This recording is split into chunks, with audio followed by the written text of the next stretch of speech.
Мачето ти го возев, Ороспио, Гомнарке, се само дел од репликите кои ќе останат запаметени оваа недела во случајот Рекет. Менде ги истражи сведочењата и ексклузивно за вчерашни зборуваше со два клучни сведока.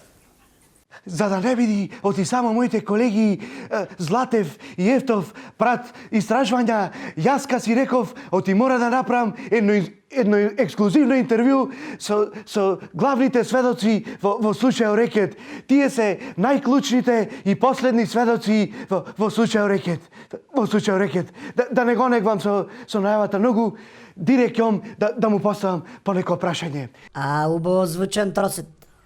Дали е вистина оти катето ве возела в кола кој сте сакале млекце од лилето, а та имала многу работа кој онегвала случаите на обвинетите во случајот Рекет, а катето немала што да прави и ве возела в кола? Ама... И та ве возела ваму таму и вас толку многу ви било лошо од возењето што сте забраиле и на млекцето и на лилето. Деве, ја да кажам нешто. Оти вие сте клучен сведок во случајот против катето, а за тоа зборува вашата превисока цена. Ама... Ке ве молам, не ве прашувам вас, го прашувам главниот и последен сведок во случајот Рекет.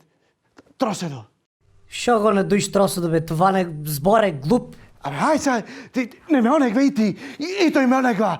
И како не ви е срам, на шаличито. Мачка ти го има јазико изедено. Мора да кажеш, мора јавноста да знае овде што правите со нашата држава. Не е то така. Сите се онегвате. И овој се онегва, и ти се онегваш со мене, и овие се онегват. Мора да знаат граѓаните што ќе се деша со нашата земја.